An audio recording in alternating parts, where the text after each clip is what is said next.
Bonjour à tous. Alors je fais ce message parce que là, je viens d'apprendre que le pape est mort.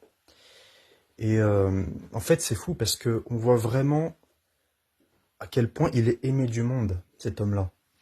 Il est aimé du monde, le monde lui rend hommage, ça parle de lui sur toutes les chaînes télé.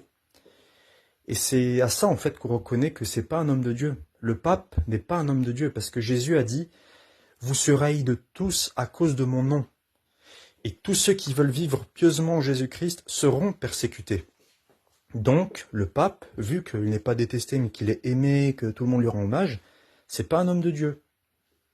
C'est très important à comprendre. Voilà, c'est pas parce que il a une apparence, il avait une apparence, voilà, il s'habillait en blanc, que non, ça veut rien dire. Dieu a dit de ne pas se fier aux apparences, tout simplement. Le pape, c'était un criminel.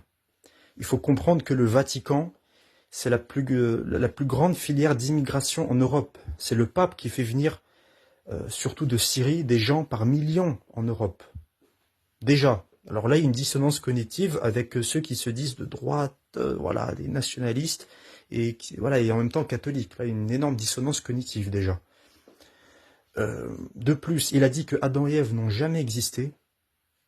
Il a dit ça, donc il renie carrément, voilà, ce que le, nos ancêtres, tout simplement, parce que voilà, lui, il promeut la théorie de l'évolution.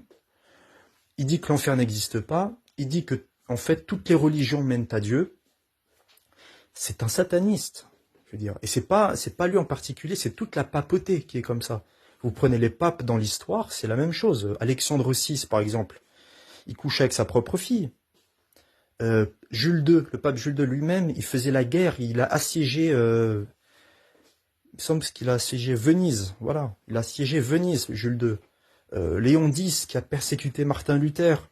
Le pape Clément VII, je crois, qui a fait la fête suite au massacre de la Saint-Barthélemy. Donc en fait, la papauté, c'est le siège de Satan. Et c'est pas pour rien que le monde rend hommage au pape. Et là, vous allez voir, pendant 2 semaines, 3 semaines, ça va parler que de lui. Ça va parler que de lui. Donc, vraiment, là, on va vraiment avoir affaire à de l'hypocrisie à la télévision, à toutes sortes de manipulations pour faire croire que cet homme était œuvré pour le bien, alors que pas du tout.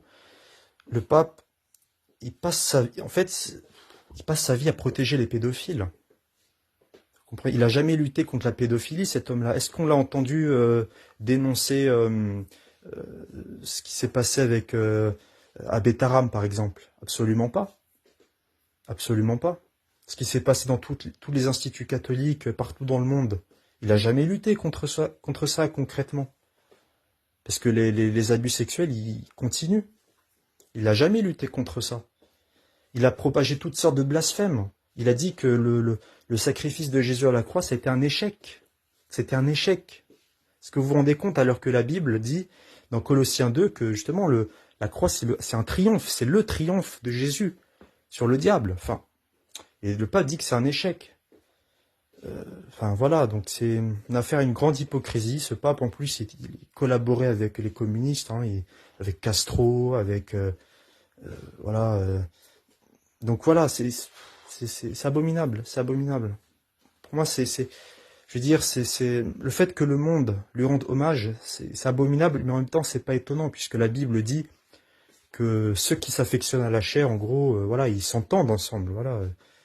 Vu que le pape est de la chair, bah, ce monde de chair l'aime, le suit, lui rend hommage. Moi, combien de fois j'ai entendu des athées dire ah, j'admire le pape, tu vois, alors que normalement, un vrai homme de Dieu, le monde ne l'aime pas. Le vrai homme de Dieu prêche ce que dit la Bible, et ce que dit la Bible n'est pas aimé par le monde.